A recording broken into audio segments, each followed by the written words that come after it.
Welcome in, everybody, once again to the voice of Camp Nathanael, coming at you right here on the campus of Camp Nathanael in Emelina, Kentucky. Stephen Bell, and with me, as always, is the cromulent.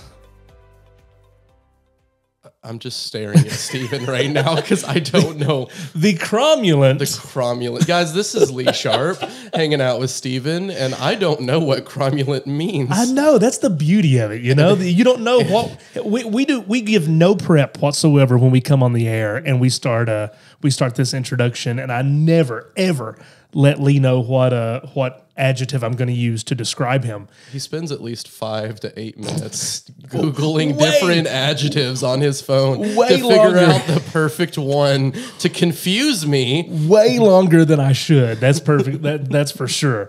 Cromulent means acceptable or legitimate. So you are quite acceptable today, Lee. Acceptable today.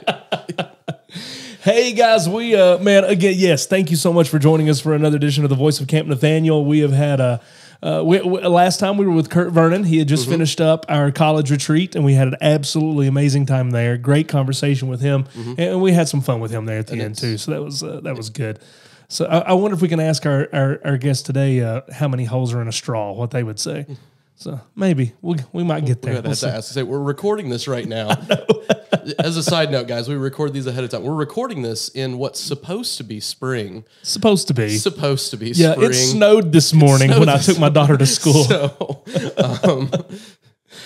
great Kentucky weather. Hey, speaking of something other than Kentucky, though, we got a guest in the studio from Michigan. So if anybody knows about snow, it's this guy. All right. Please welcome to the show, Mr. Jeremy Andrews. How's it going, man? It is going great. And you don't have enough snow actually down here. Oh, so no, never. I'm sure there's a couple inches of snow this morning up in Michigan. So, yeah, great to be here. Great to be here. Great to be at Camp Nathanael. So, Now, Jeremy, we're going to get into a discussion here a little bit about the backstory of how you guys came to be associated with camp, because you're with Georgetown Bible Church up in Michigan, and we'll talk about that too. But first of all, answer the question for us. How many holes are in a straw? I'm going to go with one. Okay, that's one option. All right. Okay. Can you defend your answer? Yeah, can you defend that? I mean, it's continuous, doesn't stop. I don't know. And I'm a 5th grade teacher, so I hope this isn't hurting the situation. See, look at that, man. See, I'll tell you where I fit. First of all, there's 3 options: either 0, 1, or 2.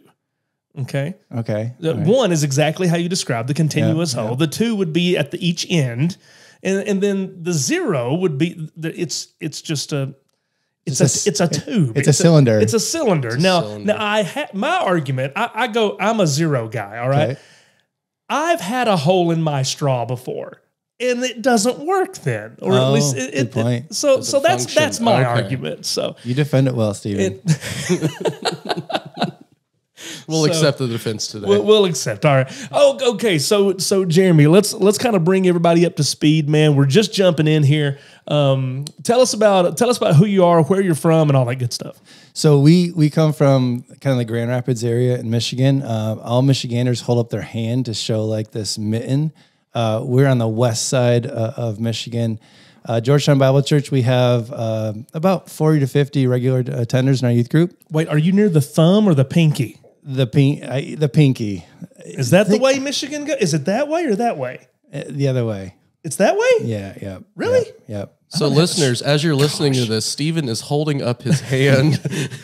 No, now I'm actually Googling a picture of Michigan because I think I'm wrong. The thumb to the right. It is to the right. Yeah, the thumb east. What? Yeah, we're on the west side. It's like I'm looking at the back of my hand, and in my head, I've always been looking this way. But you're thinking more of a glove. Think more of a mitten.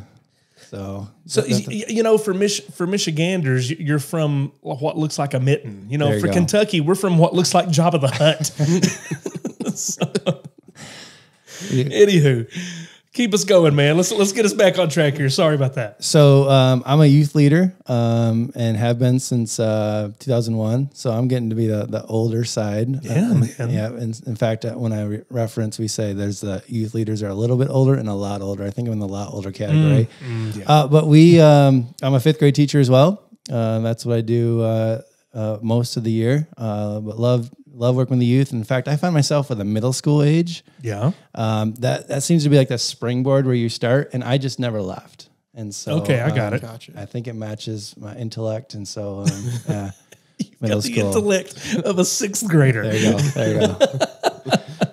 So that's and we brought down, we got 32 of us down at camp this week. So that is awesome. Now let's hit on that a little bit, because obviously this isn't this group's. Maybe some. How many? There's let's say this. 6. How many first timers do you have? 6. In fact, I just was talking to Jeff this morning. 6 people have been here for the first time. Okay, because how many years now, and I don't know the answer to this, but how many years now has Georgetown Bible been coming down here during spring break? We think somewhere between 15 and 20. Wow, I'd say that's about right. Yeah, that's about right. So yeah, man. So you've had tons of kids that have come through your student ministry, take their spring break and come down here and they help out at camp. Now, when you guys are down here, what is it you're doing?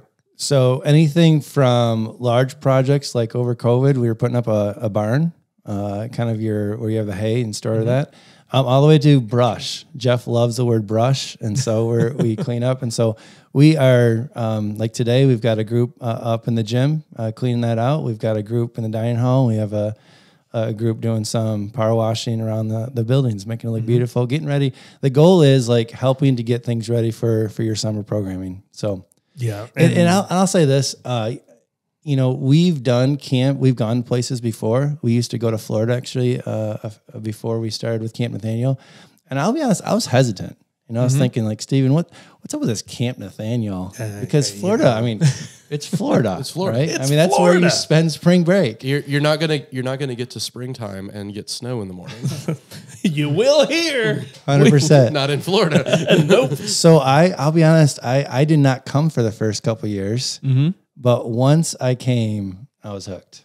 And so this place that we call Camp Nathanael is special, and for a lot of reasons. And so I just love the fact that you step onto camp, and the phrase we use this week, let's slosh Jesus. And so there's just things that are happening, and the people here are fantastic. And I'm not just saying that because I'm looking across at a couple of them. I'm saying that because it's not just a place where kids are coming to meet Jesus and to develop and grow their faith.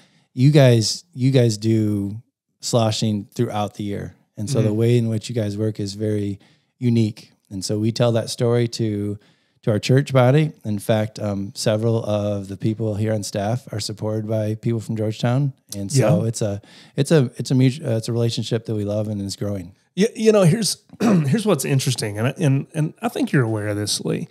Like for instance, the Blocks, Haley and Nate. Haley used to come down as a student. Correct. With the Georgetown Bible group, and now, they're part of full-time staff. So it's, you've got those connections where even some of our full-time staffers, they get their first exposure to Camp Nathanael coming in with volunteer groups like this. Correct. So, and Georgetown isn't the only volunteer group we have. We've interviewed some of our volunteers on the podcast before, and man, you talk about one of the backbones. Things don't have more than one backbone, do they? Hopefully not. Yeah, he made that plural, didn't he? It's a strange-looking animal if it's got more than one of them. All right. I'm not going to stay at that camp. I have 3 backs, but I would say the backbone. Okay, yes. The backbone. The backbone. It's made up of multiple bones. There we go. There you go. See, that's There's what I your meant. Connection. There we go. That's what I meant. All of those backbones Fill creating the the vertebrae. one backbone, the vertebrae. The vertebrae. See, I'm smart. And Smart as a 6th grader. Hey, look at that. See, I also have been done youth ministry for 20 years. You could do middle school. See, there you go. So, one of the backbones, the vertebrae, Yes. the backbone of Camp Nathanael has always been our volunteers. We depend on volunteers so much throughout the year in everything that we do, from having groups come in to getting everything ready for camp during the summer, to people coming in working in our kitchen staff throughout the summer. We've had people from our own church who come in just to wash dishes for a week of summer camp. Stuff along those lines. That stuff, what that does is, like, when you come in to do something that a lot of people would see as simple as washing dishes, what you're doing is you're freeing up one of our full-time staff members to be able to go and do just major work for the kingdom in a kid's life right there. So you are relieving someone else of that responsibility, and you are serving and you are reaping eternal reward for washing dishes at camp because of what you're freeing up other people to do. So it is an endless amount of ways in which you can get involved as a volunteer at Camp Nathanael. And this might be an unfair question here, but I don't know. I should figure it out. Go because with Georgetown, there's a lot of connections. And so I was going to ask the initial, like, how did Georgetown get connected to Camp Nathanael? But there might be 15 different ways that happened. That's true. And they all might have just collided together. There was another McIntyre that's related. Of course there was. Yeah, there are more McIntyres out there. Everywhere. So we got connected to Jeff, and then, and that's a thing. Like, I remember the birth of my youngest daughter, who's now 8, just struggling because my wife said, Jared, like, due date is, we're looking at over Camps Week. And I thought, well, I guess I'm going to drive really fast and get back up to Michigan. And she did one of those, what every wife should, like, that's not going to happen. Yeah, it's not going to work, man. And I had texted Jeff, like, just struggling with it. He's like, you are where you're supposed to be, brother. The work will go down here. So, I mean, camp is such a special place. And you do. You step on camp and you feel that you are involved in something bigger than yourself. And you are. Yeah. And so it's a joy to be here. Awesome. Well, so you've been working around campus here this week. You guys are getting ready to head out, I believe, tomorrow. You're heading back, right? Correct. Tearful goodbye. That's all right. So you got to take a day yesterday, kind of a day to see the gorge and stuff along those lines. For those of you who are listening, you don't know what the gorge, Red River Gorge, right down the road here, and got to enjoy that area. Absolutely beautiful area. And so let me ask you this: do you have, and this is just kind of out of the blue here, do you have any of the kids that are looking at coming down for camp this summer at all, or any idea? I have not heard myself, but that might be something that starts in the conversation on the way home. From year to year, it's different. So. Yeah. We've probably had a half dozen or so or more that have come back to help lead in camp or attend camp. So I say that now because I'm summer camp director and I need to recruit people. There you go. It's always good. I'll just start pointing and you start talking. There you go. Well, man, do this. Talk to our listeners. What can you say as a volunteer who comes down, who leads a group? What are the benefits for others who may be out there listening, who would be like, oh man, you know what? This may be an opportunity for me to bring my group or to bring my family or me just to come individually. What benefits would they reap from a time spent here at camp volunteering? Well, first off, the question that will happen even as we start to form groups to come to camp is like, what do I even have to offer? And so the needs are varied. And so you have something. I was just actually walking on the way here. I stopped by the gym, and there's a gal in there watching, I'm guessing, some kids of people who work here. And so there are so many different needs and ways that they can use you that if you're thinking, I wonder if, the answer is yes. Yeah. An example, when we were putting up the barn, God has such a humor about how he's going to use us. I mean, we're putting up a 40 by 80 a pole barn. And I think the average age of those coming down with me was about 58 years old. Okay. And we did it and we got it up. And so, and then also, Stephen, there's a lot of this that I can't put a finger on because it's God. And, of course. And so one example was when we come down to camp, it's pretty often where there's other groups here or individuals. And there's a group from Indiana that I still connect with that they'll come down, we'll meet here. They'll help us with our project. Maybe we help them with theirs. And so there's just these connections that continue to happen. As I was leaving breakfast this morning, a group stopped by just to ask some questions because they heard about camp. You can be hours away from this camp and mention what you're doing, and they're like, "Oh yeah, I've heard of Camp Nathanael." Yeah, it's pretty crazy how many people have heard of Camp Nathanael, how far the reach of Camp Nathanael spreads. Yep. And we're talking about people overseas and on other continents and foreign countries, and just the impact that camp has had over the years has been absolutely incredible. So if you're thinking like, I wonder if the answer is yes, they can use you, and you're going to see within a few days, you're going to understand how impactful what you do involves. And I think that's another thing that's neat is the staff sees that too. They, without having names behind the volunteers, I feel you guys understand that like God's going to bring the people that need to be here. Yep. And that's a vital part of what's happening with camp. And so just this morning I said to Jeff, like, hey, let's remind the group tonight what their involvement does, what the bigger picture is. And his comment was, well, everybody's been here, right?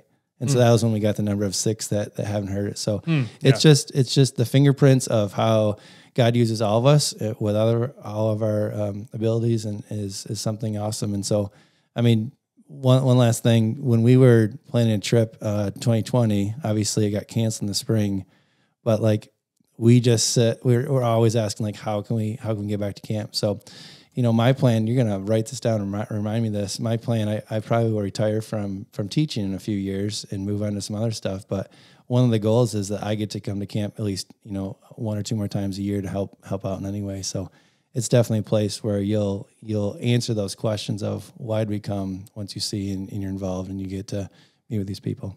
Very cool. Well, we're gonna shift gears a little bit, and we're gonna keep Jeremy in here because this is gonna kind of flow into not only a promotional aspect of what's getting ready to happen here at Camp Nathanael, but Jeremy, you're directly involved in what's going to be happening here at Camp Nathanael. In fact, you're leaving tomorrow, but you're going to be back in about 3 weeks. We're just going to turn the van around and come back. So, yes. So, and we're talking about, what are we talking about, Lee? We are talking about married couples retreat. Married couples retreat. Now, let me first of all say this. If you're listening to this, it is April the 15th, all right? I said Jeremy's going to be back in 3 weeks. Technically, from the time that we're recording this, he's going to be back in 3 weeks. But from the time this is airing, he's going to be here in less than 2 weeks because our annual married couples retreat is coming up April the 26th and 27th, and there is still time for you to register and get in on all the action. You can go to campnathanael.org/married couples retreat, and you and your spouse can come for that Friday and Saturday, and you can take part in everything that's going on. We're going to talk about that here in just a second with Jeremy, but let me go ahead and stress this. Man, this is just a great opportunity for you to invest in your marriage. If you are a church leader, if you're a pastor, this is a great opportunity for you to encourage couples in your church, be it young or old, no matter how much marriage experience they have. This is a great opportunity for you to build stronger relationships, stronger families, which in turn create stronger churches. So let me encourage all pastors, let me encourage all couples, please take advantage of the ministries here at Camp Nathanael, specifically our married couples retreat and all that does to strengthen marriages. Now, let's, Jeremy, you and your wife. Correct. Your wife's Holly.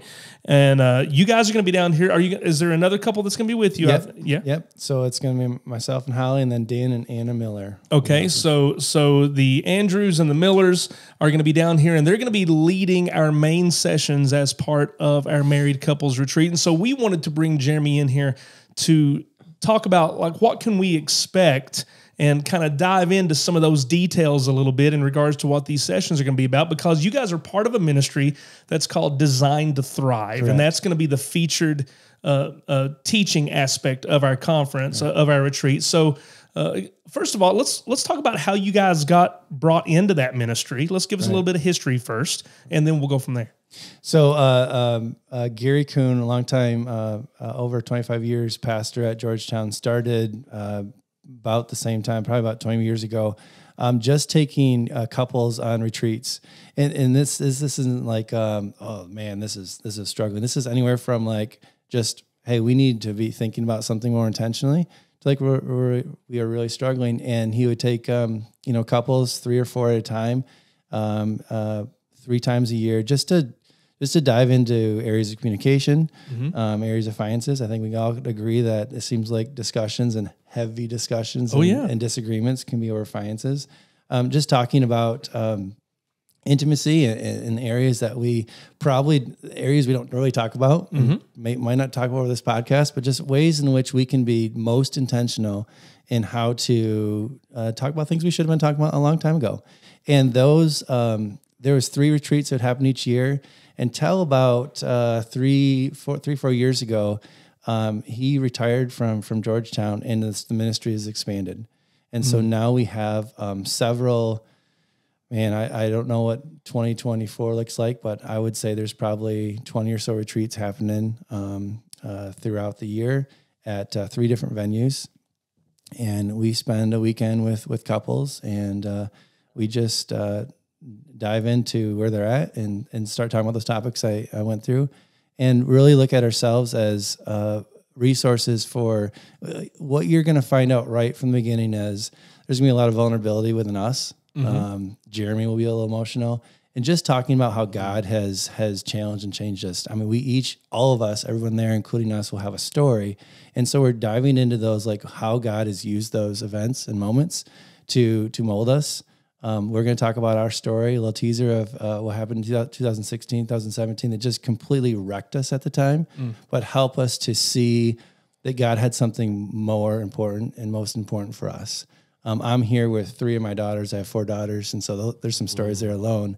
But our relationship with my daughters wouldn't even compare if those moments hadn't happened. Yeah. And we can take those moments where God walks us through and either take those and say, like, Lord, where are you?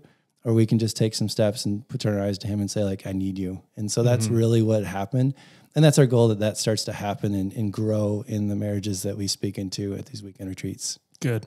As Jeremy said, we're going to be focused on the topics of communication, of finance, of intimacy, and then we're going to kind of bring it all around to head and see the spiritual implications of all of this, because everything that we deal with in marriage is spiritual from the beginning. God instituted marriage. We see that in Scripture clearly. When we talk about something that seems as I don't know what the word is, but when we talk about something like finances, right. A lot of times we don't think about really having a big sit down discussion about that. But in reality, and I may be wrong here, but at one time it seemed like disputes in finances was one of the main causes of divorce amongst even believers. Correct. And so, and when we have discussions around finance, we'll start out with a real soft answer, like, "Hey, talk to us about budget," and we'll all shake our head and go, "Yep." And I'll say, like, what does that look like? And I have to look honestly at them and say, like, years ago, like, I would say we had a budget. I would say that we were on the same page. We weren't on the same page. Yeah. Like, I was doing my own thing. She's doing her thing. And so what we start to do, and we'll like just dive into something as simple as an app to help us make it just something more easy to work together. And there'll be time that weekend for you guys just have like one-on-one discussions with each other of like, okay, what are some small steps? Like, we're not looking to like, we're going to make some small steps and small changes to be more intentional in how we can open channels of communication in areas that we know are there. We might know it's an issue, but just a way to say like, okay, what's next for us? And one of the things that happens as facilitators of this is we also practice what we ask the participants to do, and we will have these discussions. And so we come back together and we'll say, like, what are those steps? And kind of hold each other accountable. Yeah, gotcha. And my wife and I will grow each and every one. It's not just us as like, hey, you should try this. It's like, hey, this is also for us, and we're continuing to grow in our path. So I just think it's a great time, and people leave really, really changed and really motivated towards having those conversations.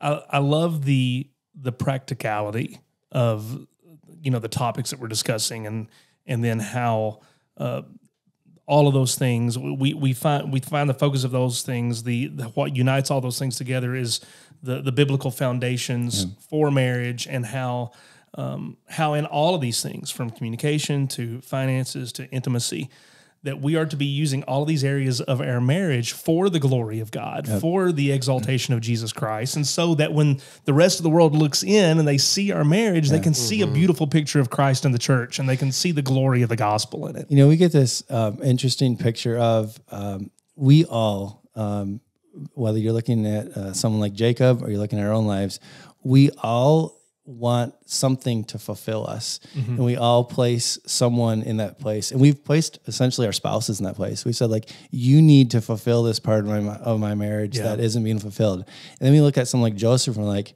he just said, like, the next thing that came up was like, okay, I'm going to trust you, Lord. And so we're asking us to allow our spouses to not be that individual that tries to fill a void, but we're saying, like, Lord, you need to be that individual, and you need to be the one that fills the brokenness in the areas of our lives that need that. And when that happens, an awesome synergy, an awesome a way of love, a deeper love, an unselfish and out-serving love starts to pour out from that.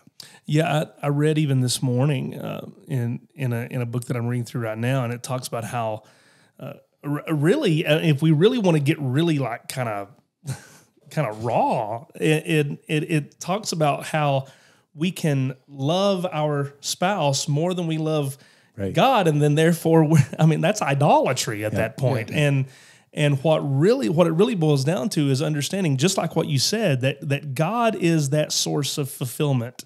And we oftentimes we mistakenly put our spouse in that position, and kind of make them out to be our God. Our if that's not right, then we're not fulfilled. But our fulfillment has to be in Christ alone, and that in turn enables us to love our spouses the way that we're commanded to. Is that your spouse can't be God. They're not good enough. Right. That's right. They're not big enough. They're not strong enough. Yep. They're not wise enough. They're not loving enough. They don't have all of the qualities that God has. That's right. Yeah. He's the one that has all of these qualities. So let God be God. An example, a shorter story. Just there was a miscommunication that happened. That never happens in your guys' relationship. Never. Never happens. That's so weird, man. Come on. You mean last night? This morning? And instead of, it was really cool how I took something I was processing. It's late at night. Like, we have like kind of guidelines of like no difficult discussions after like 11 p.m. 10 p.m. might be actually better these days. And so bad idea. And so I was going to bed like, what happened here? Like, how did it miss? And instead of saying like, oh, it was Holly, like she messed up here, it was like, what was it before that we missed? What part did I miss? And what's cool was the Holy Spirit was working in her life, in my life, and in my daughter's life, because all three of us were involved. And we both came together that next night to say like, hey, we all could have been better here. And both of us were trying to take parts on our own and trying to see what we wanted to do. But the Holy Spirit was working in each of us to say like, hey, the enemy is not the person I'm looking at. Yeah. The enemy is my selfish desire in one way, but not letting God reign in those situations. And so a mind shift of like allowing that person to fail, and that's okay. Understand that God and God alone and the way he's going to work and the Holy Spirit directing us is going to be what we need to lean on to love each other like he intended us to. Yeah. I remember hearing someone say, and for the life of me, I can't remember where this comes from. I'm trying to rack my brain right now, but I remember someone saying like, if my wife and I are having a disagreement, if we're having an argument, and I find myself upset at her, mad at her, and then I come to God in prayer, no matter how in my mind how justifiably right I am, if I come to God with anger in my heart toward my wife, he's never going to take my side. Never. I first of all have to be willing to come to him with compassion and forgiveness toward my wife. And so, man, I'm excited. Listen, I'm so incredibly excited for the weekend coming up. Again, I'll add in really quick here. Yes. If you're listening to this and it makes you a little bit nervous, or you're like, ooh, that feels very vulnerable. And we're a lot of times in our lives, we're afraid to be vulnerable. Because if we're vulnerable, then that means somebody can hurt us. And so the idea of coming to a whole weekend where I'm going to be vulnerable, like, I don't want to do that. That sounds terrifying. Here's what I'm going to encourage you. That guys, that's where life is actually going to happen. That's right. That's where marriages that's where broken marriages are going to get fixed. That's where good marriages are going to get better. That's where you learn to not rely on your spouse and you learn to rely on God, and you're actually working together as a team to grow and bring glory to him and show the world what it means for Christ to love his church. And it's a little bit scary, and I don't want the fact of vulnerability being scary to scare you away, but that knowing that when you come here, there is a good result. Yeah. And keep in mind that Yeah, there'll be moments of vulnerability. There'll also be really good food. There'll also be a lot of fun. We'll laugh a lot. And I think the Franklins will be in. They'll do some of their dramas. Yes, you'll laugh. You'll cry. You'll listen. It is going to be an absolutely amazing weekend. Everything that we've talked about, you can guarantee it. It's going to be fantastic, and we want you guys to be part of it with us. So again, there's still time to register. You can go to campnathanael.org/married couples retreat. Sign you and your spouse up, and come be part of the annual married couples retreat at. April 26th and 27th, featuring Design to Thrive with the Andrews and the Millers from the pinky side of Michigan. There you go. There you go. Everyone's looking at their hands now, going, "Wait, where is it at?" Jeremy, thanks so much for sitting in with us, man. It's been great. Hey, thanks for having me. All right, we're out for this week. Anything? You got anything at all? We'll come back with you. We'll come and hang out with you again in a couple of weeks. I think we'll have some. Who was coming in next? We're probably going to be talking to Mandy here pretty soon. Miranda McIntyre, who just spent a couple of weeks. She spent more like a couple of years. Yeah, more like a couple of years. Sorry, my time frame. It was the whole Michigan thing. It just completely threw me off. So yeah, we're excited about that. Keep tuning in. Voice of Camp Nathanael. We'll see you back here May 1st.